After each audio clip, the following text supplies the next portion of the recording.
Well, welcome in once again, everybody, to another, what's going to be a terrific show. You know that on Pick Your Politics, the show where we discuss politics and all of its ins and outs, the show where we talk to candidates, whether they're running for office, whether they're already in office, the show that talks about issues that are important to you individually, your family, as well as to the whole country. And as you know, there is a lot of crap going on today in this country. So we've got to get to the issues and talk to the people that can define these things for all of us so we have a better choice when we go to the ballot box. But anyway, let me welcome you in. I'm your host, Dennis Silvers, along with my I'm going to say great co-host this week, Stephanie Phillips. And oh, it's not that bad. That's not nice. Okay. Thanks, Dennis. She is absolutely wonderful. Anyway, we got a terrific guest for you today. Wait, we're missing Mulligan today. Oh, you're right. I'm sorry. Well, Mulligan, we're going to be here for an extended period of time, and I figured I'd give him a break. All right. Because he's already asking me for overtime. I bet. You know what I mean? He deserves it. Well, he does deserve it, but I said, sorry, Pooch, it's not in the budget. But he'll be here with us. He'll be here with us next time. Anyway, let me tell you about our very special guest before we bring her up. Michele has been a resident of the state of Nevada since 1993. She has a very strong business background as a CEO over a variety of companies that she has run. As of July 2017, Michele represented the city of Las Vegas as the councilwoman for Ward 6, and in mid 2019 was asked to serve as Mayor Pro Tem by our Mayor Carolyn Goodman. Michele also spent 2 terms in the Nevada State Legislature representing District 4 from 2012 to 2016, where she also served on a number of very important committees. Michele is an ardent supporter of the Second Amendment, which was evidenced in her many commercials while she was running for Nevada, for governor of the state of Nevada. Currently, she is a candidate for Treasury Secretary of the state of Nevada. So without further ado, let's bring up Michele. Never met a 6-gun I didn't like, Fiore. So how are you, darling? I'm good. It's so great to see you guys co-hosting this show, and thank you so much for inviting me. And I have to agree with Stephanie. I was really looking forward to seeing Mulligan.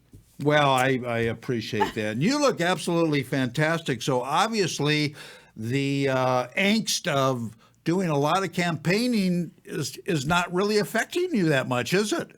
When you have 7 grandkids, I think you can accomplish anything. So we have 7 grandkids from 1 to 12. And running around and doing things with them and literally teaching them to campaign. Yeah. Campaigning becomes fun. I mean, it's about meeting the people of the state. Yeah. And when you're doing it with your favorite people in the whole wide world, it's really cool. Yeah, that's awesome. That's very true. Michele, I guess a lot of Nevadans want to know why you suddenly had dropped out of the race for governor and now you're running for state treasurer. It's because when you're looking at the state as a whole, you have to check your ego, and it's not always about you. And so when we looked at this state and we looked at all of the people running, and we did polls and we looked at how they could raise money and their support team across the state, Joe Lombardo is the guy, and he will be our next governor. And I am very, very excited to be on his team and to promote him across the state as the Republican National Committee woman. And so when we looked at every candidate in all of the state constitutional offices, the state treasurer's seat, we would have lost if the candidate that was in the primary with me would have stayed. Right. So we looked, and that is my wheelhouse. I mean, you have to think, I've been working on state budgets for 2 terms, at the largest city in our state for 5 years. Yeah. And so, it's really important that we treat the taxpayers' dollars as our own. Yeah, no, that's well said, and I'm glad you mentioned Lombardo because as a state treasurer, Michelle, how closely and on what issues do you work with the governor? How much input do you have as a state treasurer? Well, when you think about, we have a $6.9 billion portfolio.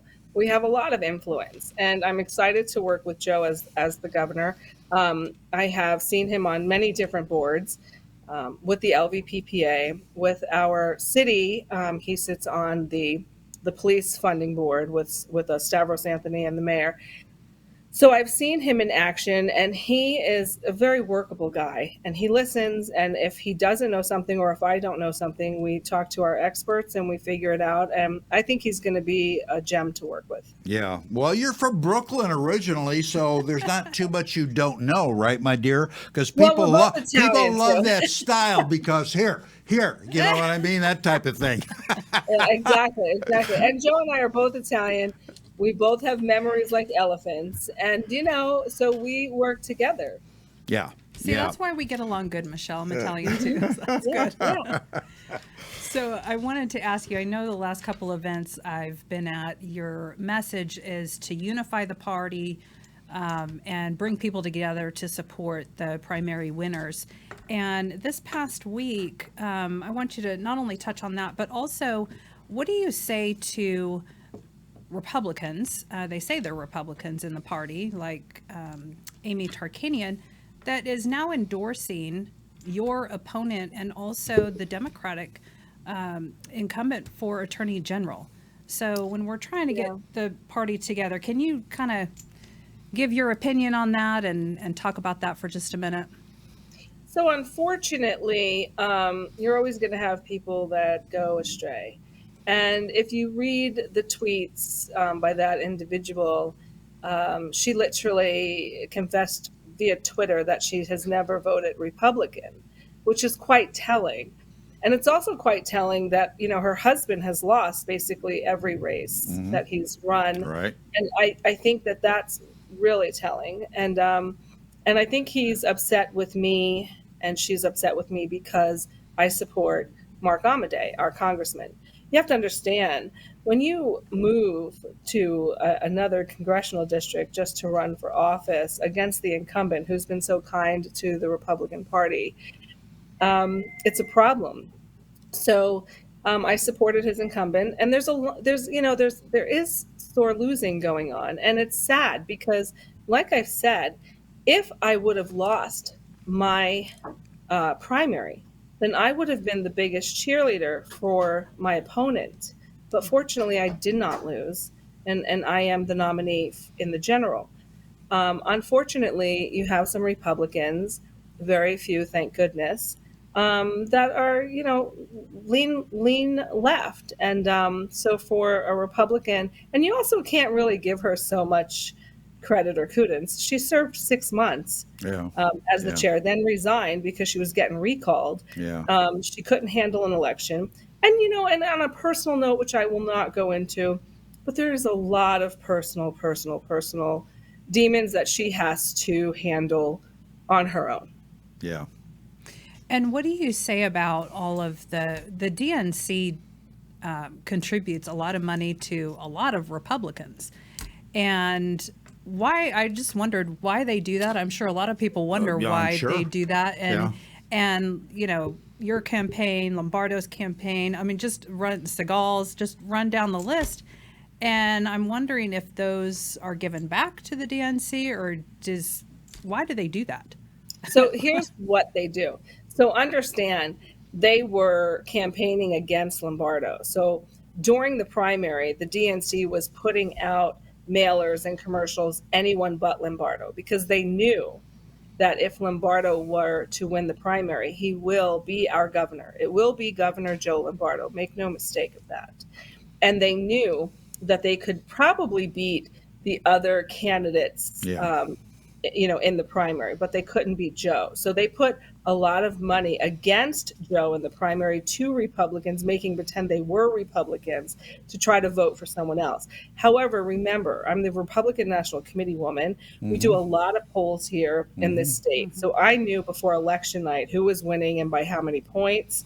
So, before a ballot was cast, we knew the numbers. So for anyone to say the numbers are incorrect, I would argue. Yeah, yeah. Michele Fiore is our special guest here on Pick Your Politics, and she is running for Nevada State Treasurer. Michele, state budgets are important to every state government. Usually, is the treasurer involved with state budgets, and if so, to what degree? So here's what I'm going to tell you. So before I ran for the state treasurer's office, you really never, ever, ever heard about the state treasurer's office. And once I become your state treasurer, you're going to be hearing a lot. So I have a big opinion, and I've already looked at our Nevada state budget. I've already worked with our Nevada state budget, especially because remember, when I served 2 terms, I was also the majority leader for a couple of weeks, Right. and then got kicked off of that because I would not approve or bring up the business commerce tax. So I am a fighter for the people. So when we serve, on a government level, we are supposed to protect the governed, right? Not the government. Right. So when it comes to our tax dollars in the treasurer's office, even though my job as the treasurer is to invest the portfolio, thank goodness we're going to have a great controller with Andy Matthews. And Andy Matthews, who worked with the Nevada Policy Research Institute, and myself are extremely like-minded when it comes to taxpayer dollars. So I'm looking very forward to working with him. I'm also looking forward to working with Governor Lombardo and making sure we have a great balanced budget and eliminate the fat, because there's a lot of fat in our budgets. When I was going through the budgets in 13 and 15, Governor Sandoval and I went through a few different things that I found, not okay. And we made adjustments. So even though I will be investing with experts around me, I will also have a very big opinion publicly and with my peers on wasteful spending.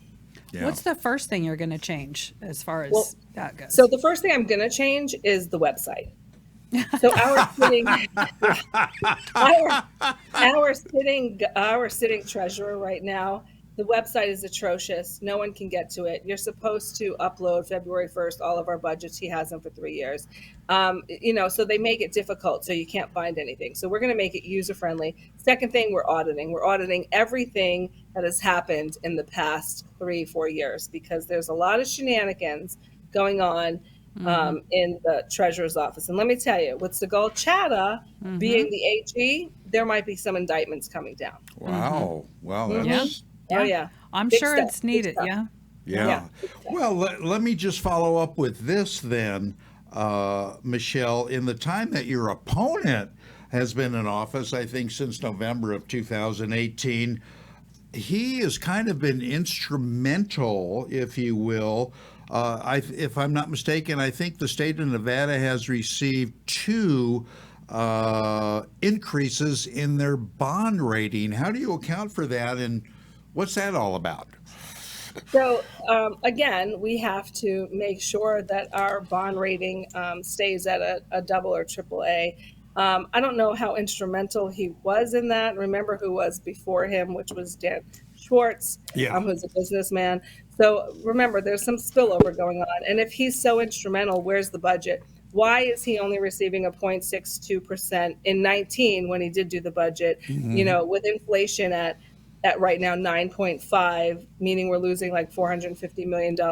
So unfortunately, Dennis, when he makes statements like he's going to divest with any gun manufacturing, when you're looking at an investment portfolio and you pull a portfolio that has 100 different companies in it, and you're going to drop that portfolio that's giving you a great percent on a return, because there's a gun manufacturing. You look at the state of Nevada, we have our cops, our Capitol Police, our marshals, there's 17 counties with law.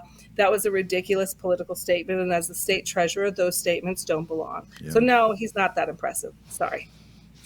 I wanted to ask you about water. You've been in this valley for a long time, and we have a water crisis going on. What do you think that we need to do about that? So here's the biggest water crisis is working with California because we recycle. We recycle, close to 85%. And if you recall, our water campaign started 20 years ago when we were going from grass to rock to desert landscaping. So Right. our water district, I have to give them kudos. Yes, the lake is down. But a thing that you have to understand is with the California water that isn't recycling the way they should, and isn't, bringing back the water that they should. It's a problem. Right now, the water district is going to be limiting pools as of September 1st by 600 cubic feet Yeah. on building pools. So you have to have your permits in before September 1st. So our state of Nevada has been extremely conservative and really putting campaigns in place. And now the water issue, yes, we are in a drought. But I want to ask you one question. Have you ever heard of an American city as popular as Las Vegas ever running out of water? That's just not going to happen. It's Right. just not going to happen. The sky is not falling. Yes. Are we in a drought? Yes. Is it serious? Yes. Will we run out of water? No. So just, let's be really crystal clear about that. And I have to tell you, I have to give a shout out to Dr. John Petrick.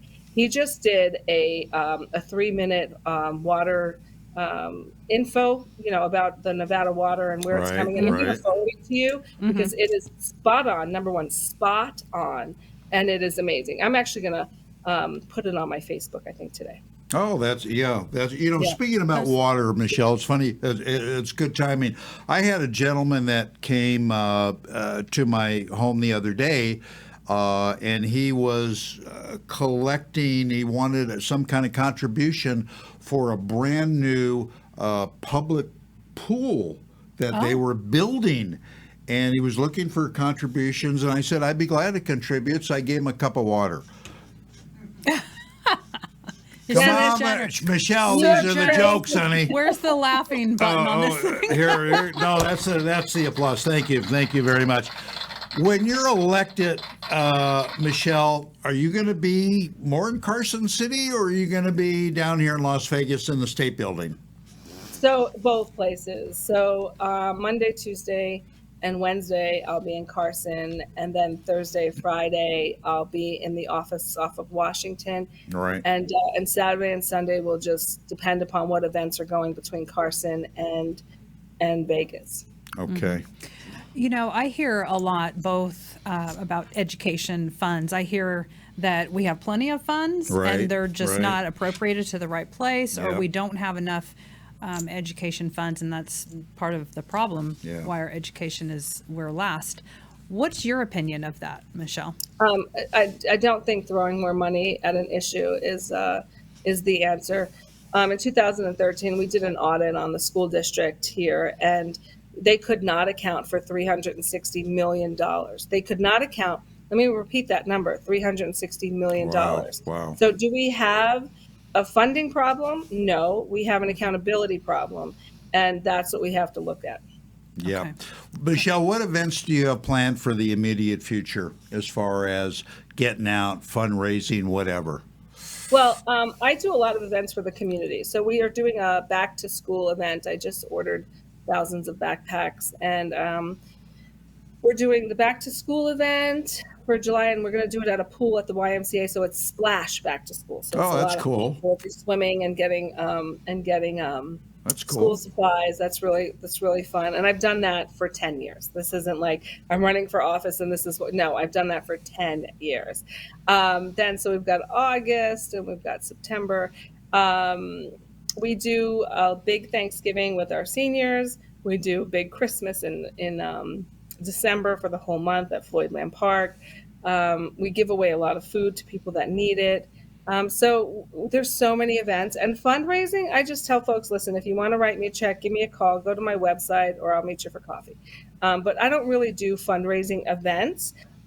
You generally won't see a fundraising email from me that's listing the people that contribute to me, because then what I find is other candidates take my list and literally will classlessly call people and say, you're on Michelle's list, and blah, blah, blah. I literally had people do that. So I will not out my donors. If they really want to know who my donors are, they can pull my C&Es and see who contributes to my campaign.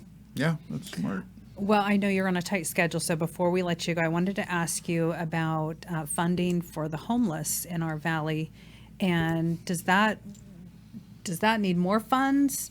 Or again, is that not appropriated to the right place? How can we fix that I problem have a to little tell you, bit better? I can speak for the city of Las Vegas. We have our corridor of hope, and we literally spend millions and millions of dollars with our homeless here in the city of Las Vegas. Remember, each municipality and each county has their different issues. But if they're in the city of Las Vegas, we work so hard. We have so many different agencies that work with us. We have beds, we have food, we have places for people to go. We help them get their IDs back. We help them get their birth certificates. We have computer centers to help them either get training for a job. So I have to give the city of Las Vegas so much kudos on all that they do for our homeless, and we work really, really hard. Yeah, That's awesome. because it's a major problem. Yeah. And it's got a lot of things to it. Anyway, Michele, Stephanie said, I know you're on a kind of a tight schedule and you've got to run. We wish we could keep you for an hour or so, but we'd love to have you back sooner than later. And anything we could do to help, you know where to find us. Thank you so much. I'm very grateful, and I can't wait to see you guys with Mulligan in my office. You got it. Thanks, Take care, Michele. Michele. Thanks Thank very you. much, and good luck. Michele you. Fiore, everybody. Interesting gal. A lot of people. Well, I think it's kind of mixed. You know, she's very, well, like I said, she's from Brooklyn. She's not afraid to tell you the truth. She's not afraid to say what's on her mind. She's not afraid to put it out there. Some people love that. Other people are a little put off by it. Yeah, she does not mince words. And No. yeah, I think she's really good at what she does. I think she's going to be a great state treasurer and hold these departments accountable. Yeah. And especially after auditing, like she said, they can kind of get that office straightened out and find out have where to. all that money's going They and have to. make sure it's going to the right place. But They have to. They got to find out where the buried bodies are, so to speak. You know what I mean? I mean, auditing is a very important thing it is. in any state government. It is.